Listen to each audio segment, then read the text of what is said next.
బొమ్మల కథలు. సీతాపురం గ్రామంలో రామయ్యకు 2 కూతుళ్ళు. వాళ్ళు శారద, శ్యామల. చిన్నతనం నుండి కూడా శారద శాంతస్వరూపి, శ్యామల నిరాశావాది. ఎదుటివారి అదృష్టాన్ని చూసి తాను దురదృష్టవంతురాలు అనుకుంటూ ఉంటుంది. రామయ్య ఒక రైతు. రామయ్య భార్య జానకి. తల్లిదండ్రులు శారద, శ్యామలను సమానంగా చూసినా కూడా శ్యామల మాత్రం తన అక్కని బాగా చూసుకుంటున్నారు, తనని సరిగ్గా పట్టించుకోవడం లేదు అనే భ్రమలో పెరుగుతుంది.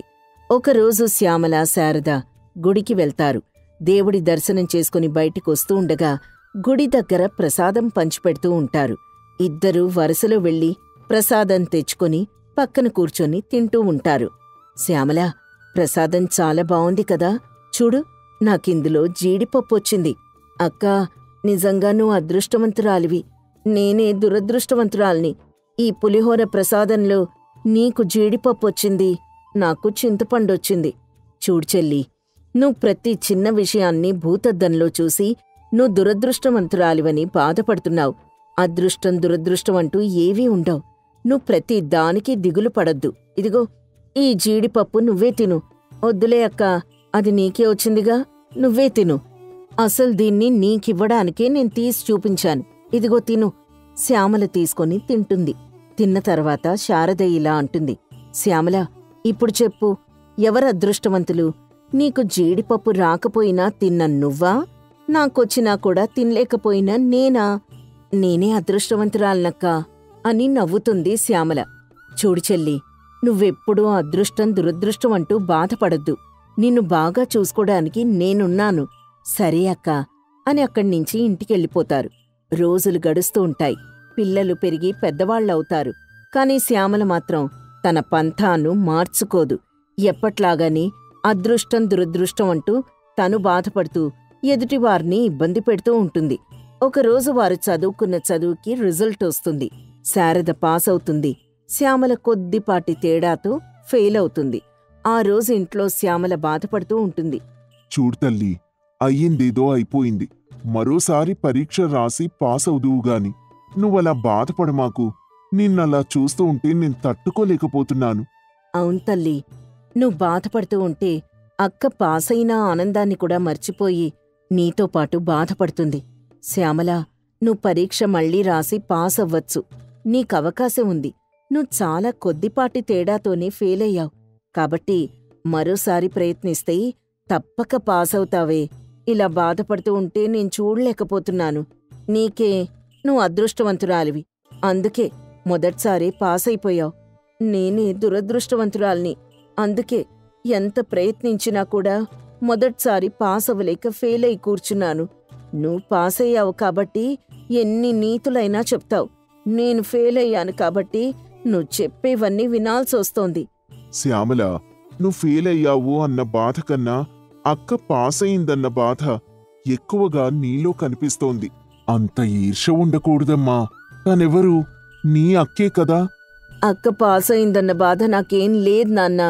అయినా నాకెందుకు ఈర్ష్యుంటుంది? నాన్నా, మీరూరుకోండి. తనసలే బాధపడుతూ ఉంటే మళ్ళీ తనని ఇంకా ఎక్కువ బాధ పెడుతున్నారు. అది కాదమ్మా, తన గురించి నాకు తెలుసు.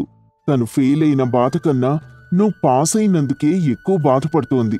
మీరుండండి. శారద పాస్ అయితే తనెందుకు బాధపడుతుంది? మీరెవరూ బాధపడాల్సిన అవసరం లేదు. నా గురించి మీరు వాదించుకోవద్దు. నేనెవరి గురించి బాధపడటం లేదు.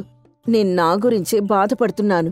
మీరెవ్వరూ నన్ను ఓదార్చాల్సిన అవసరం కూడా లేదు అని కోపంగా ఏడ్చుకుంటూ అక్కడ్నించి లోపలికి వెళ్ళిపోతుంది. తను వెళ్ళిపోయిన తర్వాత, ఇది చిన్నప్పట్నుంచి ఇలాగే ఉంది. ఎదుటివారు సంతోషపడితే చూసి ఓర్వలేదు. తన సొంత అక్క పాస్ అయినా కూడా తట్టుకోలేకపోతోంది. ముందు ముందు ఈర్ష్యాభావంతో ఇదెన్ని ఇబ్బందులు పడుతుందో ఏమో. నాకు చాలా భయమేస్తోంది జానకి. అవునండి, దీన్ని చూస్తే నాకు భయంగానే ఉంది. ఏమవుతుందో ఏమో. అమ్మా, మీరేం భయపడకండి. చెల్లి తన అమాయకత్వంతో అలా మాట్లాడుతోందే గాని తను చాలా మంచిది. పోను పోను తనే అర్థం చేసుకుంటుంది. నువ్వు నీ చెల్లిని బాగానే వెనకేసుకొస్తున్నావే, కాని నీ విషయంలో దాని ప్రవర్తన చూస్తుంటే మాకు భయంగా ఉంది. అమ్మా, మీరేం భయపడకండి. అంతా పైవాడు చూసుకుంటాడు. పదండి, తను ఫెయిలైందన్న బాధతో నేను పాసైన ఆనందాన్ని కూడా అనుభవించలేకుండా పోయింది. నువ్వు పాస్ అయ్యావని తెలిసి నీకోసం మిఠాయిలు తీసుకొచ్చాను తల్లి. తన గొడవలో పడి మర్చిపోయాను. ఇదిగో నోరు తీపి చేసుకో అని రామయ్య తను తెచ్చిన మిఠాయిలని శారదకి తినిపిస్తాడు. ఆ విషయాన్ని శ్యామల లోపల్నించి తలుపుచాటుగా చూస్తూ ఉంటుంది. మనసులో ఇలా అనుకుంటుంది, ఇది ఈ ఇంట్లో ఉన్నంతకాలం నాకు గుర్తింపుండదు. ముందుగా దీనికి పెళ్లి చేసి ఇక్కడి నుండి పంపించేస్తే తర్వాత నేను సంతోషంగా ఉండొచ్చు అనుకుంటూ తన అక్క మీద తను ద్వేషం పెంచుకుంటూ ఉంటుంది.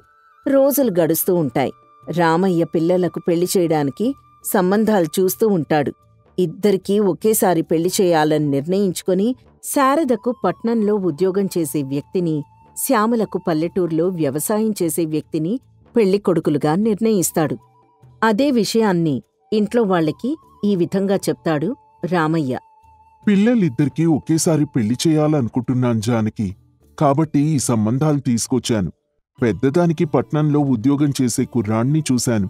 అలాగే చిన్నదానికి కష్టపడి పనిచేసే రైతు కుటుంబం నుంచి సంబంధం తెచ్చాను. వాళ్ళిద్దరికీ ఇష్టమైతే త్వరలోనే ఘనంగా పెళ్లి జరిపిస్తాను. అవునా? అయితే ఇద్దరికీ ఒకేసారి ఒకే మండపంలో పెళ్లి చేసేయచ్చన్నమాట. శారదా, శ్యామల, మరి మీకీ సంబంధాలు ఇష్టమేనా? పెళ్లి పనులు మొదలు పెట్టొచ్చా? అమ్మా, నాన్న, నేను మీ మాటని ఏనాడు కాదననలేదు. మీరేం చేసినా మా మంచి కోసమే చేస్తారు కాబట్టి మీ నిర్ణయానికి నేనొప్పుకుంటున్నాను. కాని నేనీ సంబంధానికి ఒప్పుకోవడం లేదు. ఇక్కడ కూడా నాపై పక్షపాతం చూపిస్తున్నారు. శ్యామల, నువ్వు కూడా నా కూతురువే తల్లి. నీపై పక్షపాతం ఎలా చూపిస్తాను? అలా ఎందుకనిపించింది నీకు? లేకపోతే ఏం నాన్నా? అక్కకేమో పట్నంలో ఉద్యోగం చేసే కుర్రాడు, నాకేమో పల్లెటూరులో వ్యవసాయం చేసే కుర్రాడు. మరిది పక్షపాతం కాదా? శ్యామల, నువ్వు ఇన్నాళ్ళు పల్లెటూరి వాతావరణంలో అలవాటు పడి ఉన్నావు కాబట్టి పట్నంలో ఇబ్బంది పడతావని నీకు పల్లెటూరి సంబంధం చూశాను. కాని అక్క అలా కాదు. ఎక్కడ ఉన్నా సర్దుకుపోయే గుణం తనది. పైగా నువ్వంత దూరం వెళ్లగలవో లేదో అన్న భయంతో నీకు దగ్గరగా ఉండే రైతు కుటుంబంలో సంబంధం చూశాను. నువ్వు రైతు కుటుంబానికి వెళ్తే అక్కడ కూడా మన ఇంట్లో ఉన్నట్టే ఉండొచ్చు. పట్నంలో నువ్వు సర్దుకోగలవో లేదో అని నాకు చిన్న బెంగ. అసలు మీరు నా గురించి అడగకుండా అన్ని నిర్ణయాలు మీరే తీసుకుంటే ఎలా నాన్నా? నాకెక్కడుండాలనిపిస్తుందో నన్ను కూడా ఒక మాట అడగాలి కదా.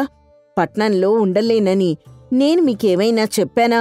నాకు రైతు కుటుంబంలో అబ్బాయి కావాలని నేను మిమ్మల్ని అడిగానా? ఒక్క మాట నన్ను అడగచ్చు కదా. నేనింకా పెళ్లి కొడుకులకి సమాధానం చెప్పలేదమ్మా. మీ ఇద్దరూ ఆలోచించుకొని ఒక నిర్ణయానికి రండి. మీకెవరు కావాలో మీరే నిర్ణయించుకోండి. తర్వాత నాకు చెప్పండి. మీకు నచ్చిన వారినిచ్చి పెళ్లి చేయడమే నా బాధ్యత. శ్యామల, బాగా ఆలోచించుకొని నిర్ణయం తీసుకోమ్మా. ఒకవేళ నీకు పట్నం కుర్రాణ్ణి పెళ్లి చేసుకోవాలని అనిపిస్తే ముందుగానే చెప్పు. శారదకు రైతు కుటుంబ సంబంధం చేద్దాం. అంతేగాని తొందరపడి నాన్నగారి నిర్ణయాన్ని తప్పు పట్టద్దు. మీ నాన్నగారు ఏం చేసినా మీ సంతోషం కోసమే చేస్తారు. మీ నిర్ణయాల్ని మీకే వదిలేస్తున్నాం. బాగా ఆలోచించుకొని సరైన నిర్ణయం తీసుకోండి అని జానకి, రామయ్య అక్కడ్నించి వెళ్ళిపోతారు. రాత్రి నిద్రపోయే సమయంలో శారద, శ్యామల పెళ్లి సంబంధాల గురించి బాగా ఆలోచించి ఇలా మాట్లాడుకుంటారు. చెల్లి, నాన్నగారు తీసుకున్న నిర్ణయం ఎందుకో సరైందే అనిపిస్తోందే. మరి నువ్వేమంటావ్? అక్క, నిజంగా నువ్వు అదృష్టవంతురాలివి. అందుకే నీకు పట్నం సంబంధం వచ్చింది. ఇప్పుడైనా నీకు అర్థమైందా? నేను దురదృష్టవంతురాలనని. అందుకే నాకు పల్లెటూరి సంబంధం వచ్చింది. అబ్బా, మళ్ళీ మొదలుపెట్టావా? అదృష్టం దురదృష్టమని. కాకపోతే ఏంటక్కా, లేకపోతే నువ్వు పట్నం సంబంధం చేసుకుంటావా? నేను నాన్నగారితో మాట్లాడతాను. అప్పుడు నువ్వే అదృష్టవంతురాలివి అవ్వచ్చు. నాన్నగారు ఒప్పుకుంటారంటావా? నాకెందుకో భయంగా ఉంది. నాన్నగారు ఒకసారి నిర్ణయం తీసుకుంటే అస్సలు ఒప్పుకోరు. నాన్నగారు తప్పకుండా ఒప్పుకుంటారు. ఎందుకంటే ఇది మన భవిష్యత్తుకు సంబంధించిన విషయం. మనకిష్టం లేని పెళ్లి చేయరు. నీకు పట్నం సంబంధం ఇష్టమైతే రేపే నాన్నగారితో మాట్లాడి ఒప్పిస్తాను. అవసరమైతే నేనే పల్లెటూరి సంబంధం కావాలని అడుగుతాను. నాన్నగారు తప్పకుండా ఒప్పుకుంటారు. అలాగే అక్క, నాకు పట్నం సంబంధమే కావాలి. నువ్వే ఏదో విధంగా నాన్నగారిని ఒప్పించు. సర్లేవే, నేను నాన్నగారితో మాట్లాడి ఒప్పిస్తాను. ఇప్పుడైనా కాస్త సంతోషంగా నవ్వుతావా? ఇద్దరూ సంతోషంగా నవ్వుకుంటూ పడుకుంటారు. మరుసటి రోజు ఉదయం రామయ్య బయటికి వెళ్తూ ఉండగా శారద ముందుకొచ్చి, నాన్నగారు, మేం రాత్రంతా బాగా ఆలోచించి ఒక నిర్ణయం తీసుకున్నాం. నేను పల్లెటూరు అబ్బాయిని చేసుకోవడానికి సిద్ధంగా ఉన్నాను. చెల్లికి పట్నం సంబంధం ఖాయం చేయండి. మీ నిర్ణయాన్ని నేనెప్పుడూ కాదని అనంతల్లి. ఎక్కడ మీ తొందరపాటు నిర్ణయాల వల్ల మీరిబ్బందులు పడతారో అని నాకు చిన్న భయం. మీరింకేం ఆలోచించకండి నాన్నగారు. మీరు అనుకున్నట్టుగానే పెళ్లి జరిపించండి. చెల్లిక్కూడా ఈ సంబంధం ఇష్టమే, కాని మీకు చెప్పడానికి భయపడుతోంది. సరే తల్లి, నీకు పల్లెటూరి సంబంధం, నీ చెల్లికి పట్నం సంబంధం. ఇద్దరికీ ఒకేసారి ఒకే మండపంలో ఘనంగా పెళ్లి జరిపిస్తాను. సరే, ఇకనైనా సంతోషంగా ఉండండి. పెళ్లి కూతుళ్ల మొహాలు వాడిపోతే చూడ్డానికి అస్సలు బాగోదు. అందరూ నవ్వుకుంటారు. రామయ్య చెప్పినట్టుగానే ఇద్దరికీ ఘనంగా పెళ్లి జరిపిస్తాడు. కొద్ది రోజుల తర్వాత ఊళ్ళో జరుగుతున్న పండగకు శారద, శ్యామల తమ భర్తలతో పుట్టింటికొస్తారు. చాలా రోజుల తర్వాత కలుసుకున్న ఆనందంలో ఇద్దరక్క చెల్లెళ్ళు అలా ఊళ్ళో నడుచుకుంటూ ఊరంతా చుట్టి రావడానికి వెళ్తారు. చెల్లి, నీ కాపురం ఎలా ఉంది? నీ భర్త నిన్ను బాగా చూసుకుంటున్నాడా? బాగానే చూసుకుంటున్నాడక్కా, కాని పట్నం కదా, నేనేమో ఇంట్లో ఒంటరిగా ఉంటున్నాను. ఆయనేమో ఉదయాన్నే ఉద్యోగానికని వెళ్ళిపోయి రాత్రికెప్పటికో వస్తున్నారు. ఆయనొచ్చేదాకా అలా ఎదురుచూస్తూ ఉండాల్సొస్తోంది. మరి బావగారి సంగతేంటి? మాదే ఉందే, ఊళ్ళోనే ఆయన వ్యవసాయం చేస్తున్నారు. మనింట్లో మన నాన్నగారిలాగానే ఉదయాన్నే వెళ్తారు, సాయంత్రానికి వచ్చేస్తారు. అందులో మాది ఉమ్మడి కుటుంబం. మా అత్తయ్య, మావయ్య వీళ్ళందరితో రోజెలా గడుస్తుందో కూడా నాకు తెలియడం లేదు.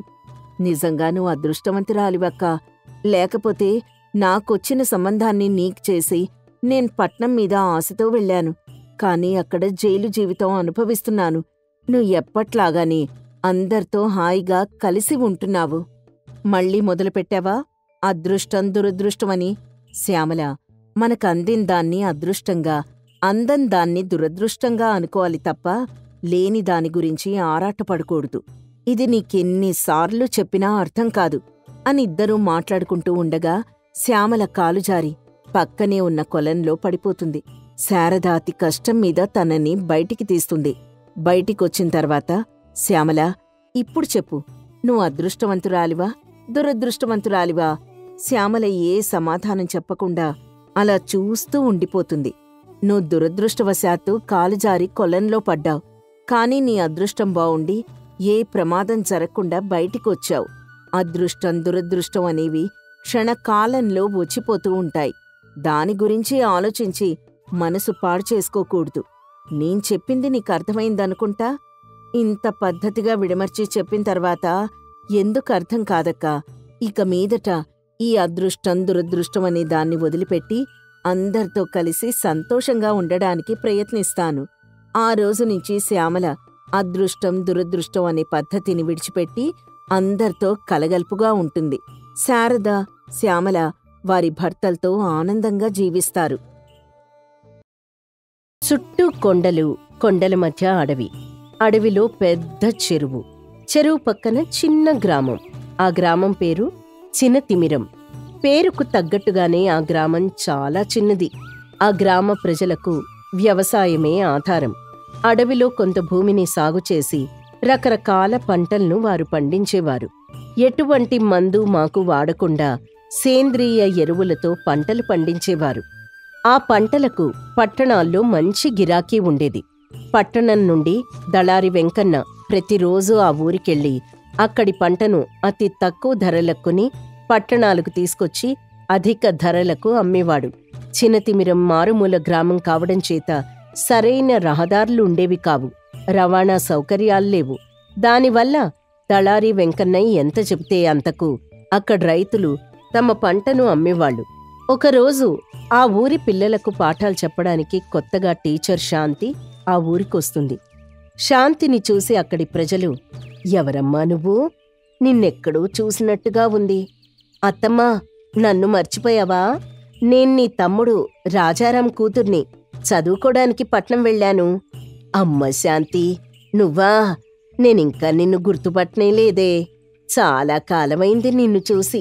నువ్వు పట్నంలోనే ఎవరినో పెళ్లి చేసుకొని అక్కడే ఉన్నావని మీ నాన్న చెప్పాడు. అవునత్తమ్మా, నేను పట్నంలోనే ఉంటున్నాను. కాని పుట్టి పెరిగిన ఊరికి ఏదో ఒకటి చేయాలని ఇక్కడికొచ్చాను. అవునా? ఇప్పుడు ఏం చేస్తున్నావే? నాకు ఈ మధ్యనే టీచర్గా ఉద్యోగం వచ్చింది. ప్రభుత్వం వారు పోస్టింగ్ ఎక్కడ కావాలని అడిగితే నేను మన ఊరి పేరు చెప్పాను. ఇప్పుడు నేను మన ఊరికి టీచర్గా పనిచేయడానికొచ్చాను. మన ఊరికి సరైన సదుపాయాలు లేక ఇక్కడికొచ్చిన టీచర్లందరూ వేరే ప్రాంతానికి ఉద్యోగాన్ని మార్పించుకొని వెళ్ళిపోయారు. ఇక్కడ పిల్లలకి సరైన టీచర్లు లేక ఎవ్వరూ బడికి వెళ్లడం లేదు.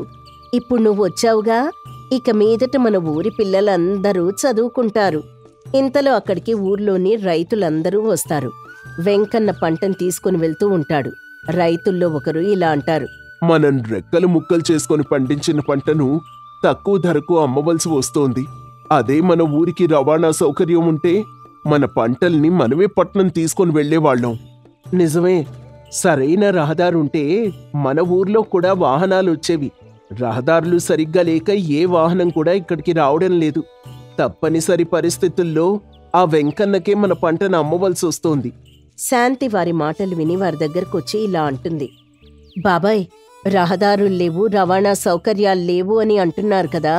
మరి ఆ వెంకన్న మీ పంటను ఎలా తీసుకువెళ్తున్నాడు? ఆ వెంకన్నకి సొంత వాహనం ఉంది కనుకే కొంచెం కష్టమైనా వచ్చి తీసుకువెళ్తున్నాడు. అలాంటప్పుడు మీరే ఒక వాహనాన్ని అద్దెకి తీసుకుని ఇక్కడి నుంచి పంటను తరలించవచ్చు కదా. రోడ్లు సరిగ్గా లేనందువల్ల ఎవ్వరూ ఇక్కడికి వాహనాలు తీసుకురావడం లేదు.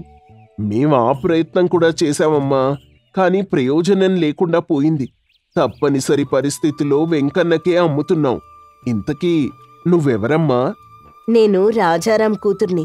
మన ఊరికి టీచర్గా వచ్చాను. ఓహో, నువ్వు మా రాజారాం కూతురువా? సరే సరే. బాగున్నావా తల్లి? అని కాసేపు శాంతితో మాట్లాడతారు. ఆ తర్వాత శాంతి బడి దగ్గరికెళ్తుంది.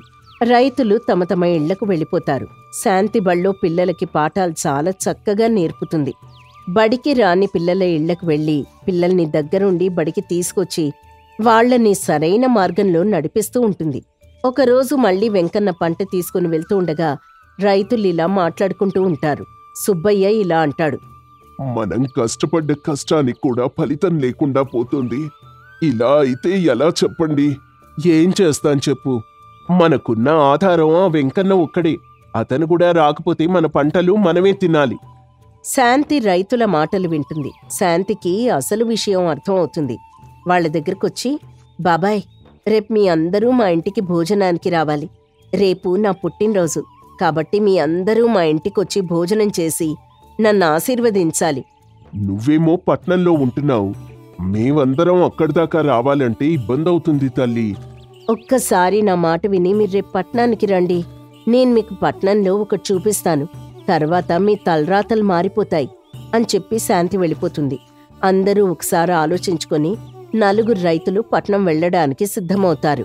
మరుసటి రోజు 4 రైతులు పట్నానికి వచ్చి శాంతి వాళ్ళింట్లో భోజనం చేస్తూ ఉంటారు. శాంతి తన భర్తను వారికి పరిచయం చేస్తుంది. బాబాయ్, మా వారు పేరు ప్రకాష్. మేమిద్దరం ఒకే కాలేజీలో చదువుకున్నాం. మీ జంట చూడముచ్చటగా ఉందమ్మా. అవును, ఈ రోజు నీ పుట్టినరోజు అన్నావు కదా, ఎవ్వరూ కనిపించటం లేదేంటి? ఎవ్వరికీ చెప్పలేదా? ఈ రోజు నా పుట్టినరోజు కాదు బాబాయ్. మీరందరూ మా ఇంటికి రావాలనే అలా చెప్పాను. మీకు పట్నంలో ఒకటి చూపిస్తా అని చెప్పాను కదా. మీ భోజనం పూర్తయిన తర్వాత మనం అక్కడికి వెళ్దాం. భోజనం పూర్తయిన తర్వాత ప్రకాష్, శాంతి 4 రైతుల్ని తీసుకుని మార్కెట్కి వెళ్తారు. అక్కడ వెంకన్న వీళ్ల దగ్గర తీసుకొచ్చిన పంటను అధిక ధరకు అమ్ముతూ కనిపిస్తాడు. అది చూసిన రైతులు ఆశ్చర్యపోతారు. రండి బాబూ, రండి. ఎటువంటి మందులు వేయకుండా పండించిన పంటలు, సేంద్రియ ఎరువులతో పండించిన కూరగాయలు, వీటిని తిన్నవారికి ఆరోగ్యం. రావాలి బాబూ, రావాలి. బెండకాయ కిలో ఎంత? 50 రూపాయలు మాత్రమే. ధరేవైనా తగ్గేదుందా? బాబూ, ఎక్కడో మారుమూల గ్రామాల్లో కష్టపడి పండించి ఇక్కడి వరకు తీసుకొచ్చి మీకు అమ్ముతున్నది తక్కువ ధరకి ఇవ్వడానికా? కావాలంటే తీసుకోండి, లేకపోతే లేదు. ధర మాత్రం తగ్గేది లేదు. ఇదంతా విన్న రైతులు ఆశ్చర్యపోయి, వీడు మన దగ్గర 5 రూపాయలకు కొని ఇక్కడ 50 రూపాయలకు అమ్ముతున్నాడు. 10 రెట్లు లాభానికి అమ్ముతూ జనాల్ని బెదిరిస్తున్నాడు. పైగా వీడే ఏదో కష్టపడి పండించినట్టుగా అందరికీ చెప్తున్నాడు. చూడండి, మీ ఊరి పంటకు పట్నంలో మంచి గిరాకీ ఉంది. పైగా ఎటువంటి మందులు వాడకుండా సేంద్రియ ఎరువులతో పండించిన పంటలకు విలువెక్కువ.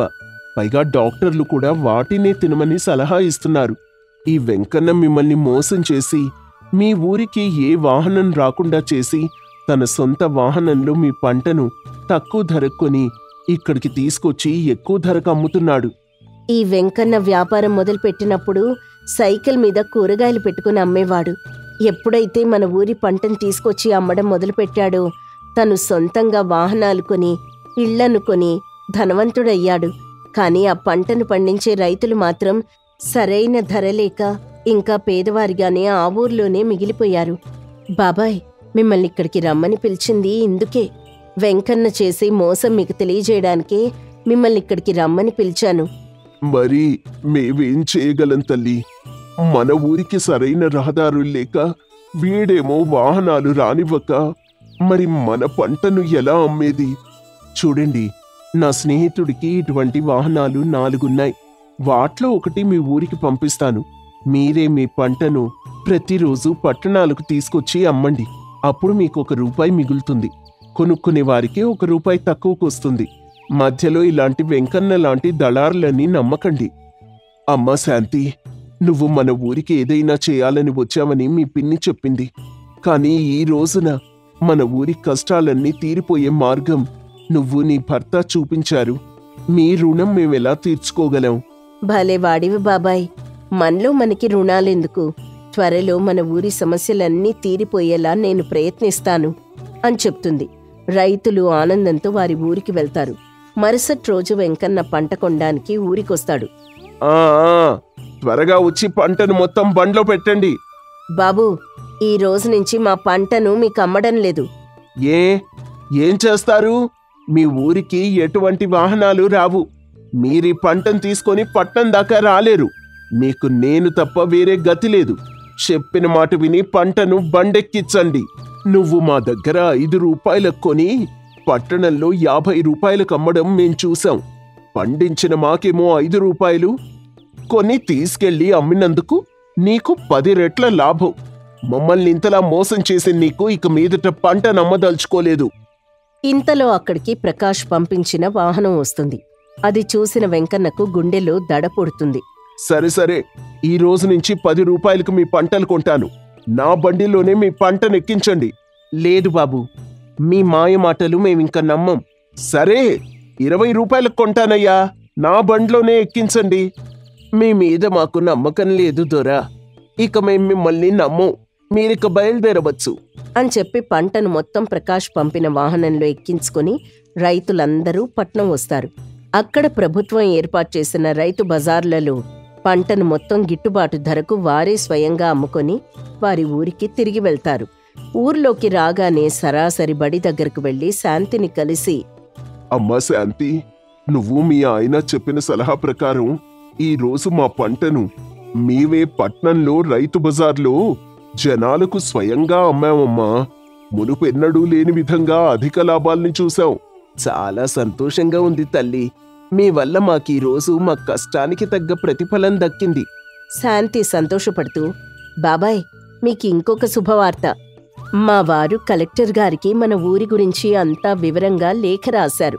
కలెక్టర్ గారు స్పందించి మన ఊరికి రోడ్డు వేయడానికి అనుమతులు జారీ చేశారు.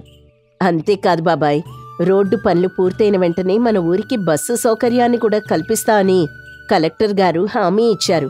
అంటే త్వరలోనే మన ఊరికి బస్సు రాబోతోంది. పుట్టిన ఊరికి మేలు చేయాలని నువ్వు చేస్తున్న కృషి మన ఊర్ని కష్టాల నుంచి గట్టెక్కిస్తోంది. మన ఊరి జనం మొత్తం కూడా నీకు మీ వారికి కృతజ్ఞతలు తెలియచేసుకుంటున్నాము. బాబాయ్, మీకింతకు ముందే చెప్పాను కదా, అలాంటి పెద్ద పెద్ద మాటలు అనద్దు. ఇది నా కర్తవ్యం. నేను పుట్టిన ఊరికి నేను తీర్చుకుంటున్న రుణం. అంతే తప్ప మరేం కాదు. శాంతి చెప్పినట్టుగాని చినతిమిరం గ్రామానికి రోడ్డు పనులు వేగంగా జరిగాయి. కలెక్టర్ గారిచ్చిన హామీ ప్రకారం మారుమూల గ్రామానికి బస్సొచ్చింది. ఆనాటి నుంచి రైతులు వారి పంటను స్వయంగా వారే పట్టణాలకి తీసుకొచ్చి విక్రయించడం మొదలుపెట్టారు. మారుమూల గ్రామమైన చినతిమిరం ఆధునిక గ్రామంగా అభివృద్ధి చెందింది.